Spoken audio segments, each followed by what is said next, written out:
Steel City. Is everybody ready to go? Let's proclaim the greatest radio show. Get the brooms out, Bucko fans. The Pirates swept the Dodgers, and they're on their way to St. Louis. Thanks for tuning into The Spread. I'm your host, Jim Sella, in studio with Jay Dash. Dash, you got to be pumped up. Easy was pumped up. He was at the game, the first one, Cole versus Kershaw. Yeah, please believe that was a huge matchup. And he didn't even take any pictures for us. I'm sorry, I didn't mean to cut you off, but he goes to a freaking game. He's on the clock, dude. He's getting paid. He still gets that case of beer a week. Just because it's not football season doesn't mean he's not getting paid. No pictures. Please believe, but there's a lot of important baseball going on right now for the Pittsburgh Pirates, and they came up big in this series. Game 1, Cole versus Kershaw, like you said. Easy was at the game. He missed the Polanco home run. Yeah, he was too busy playing with his scorecard. Yeah, Kershaw went into this game with a 37-inning scoreless streak, and Polanco homered on the very first pitch of the bottom of the first inning. Ended. John Kruk was all mad. He not really mad, but he was laughing. They had all these notes on the Kershaw scoreless inning streak, and they had all this stuff to talk about. And then the friggin' first pitch of the game, boom! And now all your stats are just irrelevant, and you got nothing else to talk about. Please believe it. And Polanco, he's turning into a very good hitter over the past month and a half. He's been taking walks more than anyone on this team. He's the perfect leadoff hitter for this team, and his power's starting to come along. This was actually the second game in a row where he led off the game with a home run. He didn't want to get demoted. He heard all that talk about going down to AAA or the bench. Well, they said they talked to him about it and said it was never really a possibility, but you got to go out there and start hitting, and he did. And if you look last season, he hit 7 home runs through half of a season, so he showed you he has that double-digit home run potential, and I think he has 25 home run potential in him. Now, he's not going to realize that immediately this year, but in the long run, this is a guy that could hit in the middle of your lineup if McCutchen wasn't there, but I love this guy in the leadoff spot, and I expect him to be the type of guy that can hit 25 home runs and steal you 30 to 40 bases in a season. But Kershaw in this game gave up 4 runs, 9 hits with 2 walks and 5 strikeouts over 6 innings pitched. And Cole really didn't pitch much better in this game. Neither one came out with the decision. But it was a big game. Pedro came up with the walk-off single with the bases loaded in the bottom of the 10th inning to win the game. Luck. Easy did get to see that, though. Yes. And they won the game 5-4, so it was a big win in Game 1. Game 2, Liriano versus Latos. The Bucks were losing 2-1 in this game going into their half of the second inning, and Liriano hit his first career home run, 2 men on base, a big 3-run jack to make it 4-2. Now, he didn't pitch that great in this game either. We mentioned that last segment in the prospect check when we were talking about Tyler Glasnow.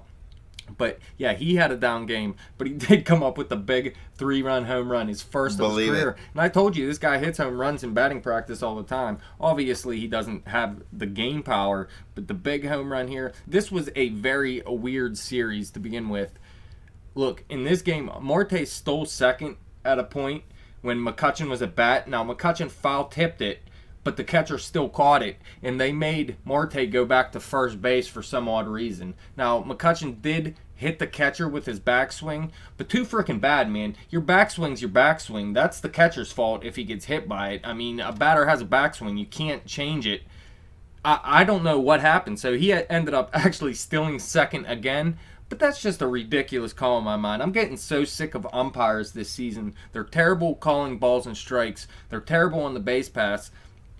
Listen, I'm never for anybody losing their jobs, but the umpire is the one job where they should just lose their jobs and go to that computer, robot stuff, whatever you're talking about in the MLB without umpires. I'm down with it. I am completely sick of the umpires. I want to see the players decide the game. K-Zone. But yeah, Walker homered in this game too. He hit his 11th homer of the season. And you remember earlier in the season, he had 5 home runs, and we were talking about this guy. His power was way down.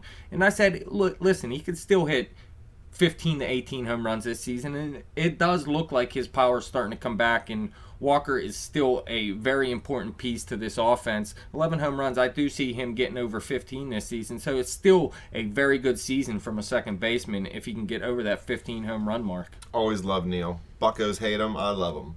Buccos don't hate him. But yeah, they won this game 6-5, mostly because of the big 3-run homer by Liriano.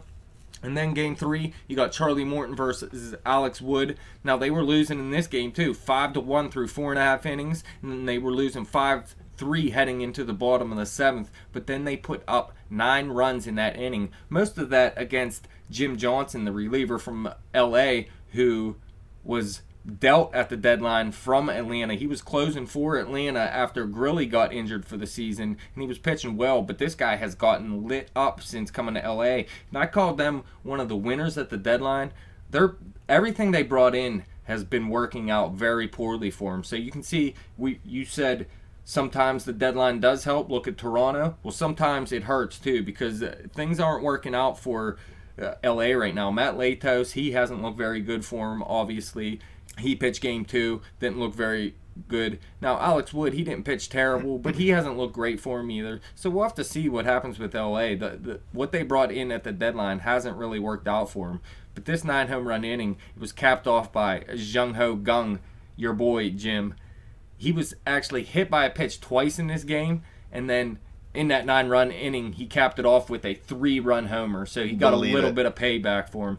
Man, Jung-Ho Kang is a beast. This is my starting shortstop long-term for me, and it doesn't get any better than this. Really, he is the second best hitter on this team. He's already overtaken Marte in my mind. It's McCutchen, and then it's Jung-Ho Kang with Marte behind him. Who's behind that? Polanco?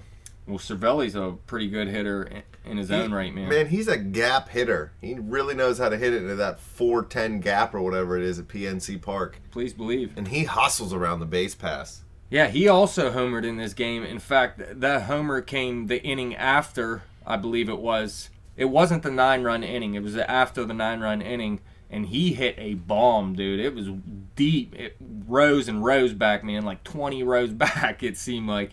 Cervelli hit a bomb in this game. And Kutch, he also homered in this game. Easy said Kutch isn't himself. Well, he got player of the week. This dude is dominating right now. Kutch is himself. And this offense, really, they're 4th in the National League in runs per game now. And the other 3 teams are all in the NL West. One of them is Arizona, who is not a playoff team. One of them is Colorado, who's one of the worst teams in baseball. And a good reason they get a lot of runs is because they play in Colorado. And the other is the San Francisco Giants, who is a legit team. So really, when I see it, if San Francisco doesn't make the playoffs, Pittsburgh will be the best offense in the National League in the playoffs, in my opinion. But the Pirates swept the 3-game series from the Dodgers in Pittsburgh for the first time since May 31st through June 2nd of 1999. That was back when it was Three River Stadium, so it's been a long time since that happened. They lead the majors in series sweeps with 11, so they're coming up big in that category, and then they're 14-2 against the NL West. So like I said, they have the most runs per game in the National League outside of the West, and they're 14-2 against the West. So I really like their chances in the playoffs this year if they can get past that 1-game series or beat out the Cardinals for the division. But they're sitting on a 4-game win streak. After the break, they started out 1-5, but since then they're actually 11-4, so they're playing very good baseball right now. At least offensively. Their pitching has been struggling, but they're 15-3 in their last 18 home games. They're 65-44 right now, sitting in second place, 5 games behind the Cardinals in the Central. They got a 3.5-game lead on the Cubs for the first wild card spot, and then they got a 7-game lead over the Giants for the second wild card spot, who actually just got swept in a 4-game series against the Cubs. So the Giants fell off pretty quick. Now, I expect them to bounce back. They did lose Mike Leake to the DL, and they lost Joe Panic to the DL, so that hurts. But I expect them to stay in it. But really, the Pirates got a very nice lead on the second wild card spot, so it looks like they're pretty set up to at least make that wild card, whether it be first or second. And they still have a very good chance to take this division. We'll have to see. Tonight, they start a 3-game series at St. Louis, Tuesday, August 11th, when I say tonight, if you listen tomorrow.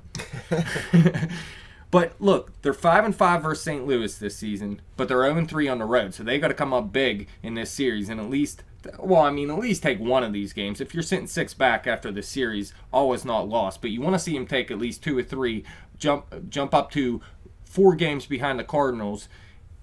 Then you'll have 6 games left versus the Cardinals to end the season. 3 home, three on the road. So you'll never know what happens. And if you look, when St. Louis plays Pittsburgh, man, over the 10 games they played, St. Louis outscored Pittsburgh 39-38. So it's very close. 6 of those games were decided by 1 run. So these are 2 very close teams. Pittsburgh has the better offense. St. Louis has the better pitching. So we'll have to see what happens with this series. If one of these 2 teams sweep in this series, that's huge. That would be the one way this series turns out to be huge, if one of them swept. If the Cardinals sweep the Pirates, will you start to agree with me that the Pirates need to start just focusing on the first wild card spot and being in the best position to win that? I mean, I'm not saying they don't try to win the division. You know what I mean? You don't throw games or anything, but you just... understand that it's almost an unattainable goal, and to just there's no way to really keep that focus on a wild card spot. All you can do is focus on winning baseball games, and in the end, things end up how they end up. All you want to do is just keep trying to win baseball games, and we'll see what happens from there. But if I have to sacrifice one win, not win the division, and still make the first wild card spot, but can set up my rotation to keep they're going to set up the rotation to pitch Garrett Cole in that game. There's no way. Look, this is the first season the Pirates have had an actual ace pitcher since... Edison Volquez? No. Yeah, dead wrong. No, man. When was the last ace pitcher in here? Doug Drabek? So, yeah, you Denny have Nagel. to pitch Cole this season. Whereas last season, there really wasn't an ace on this staff. But you look going into this series, Game 1, Locke versus Martinez. Now, Martinez was pitching great this season. He's actually struggled recently. So this matchup isn't as bad as it looks on paper, man.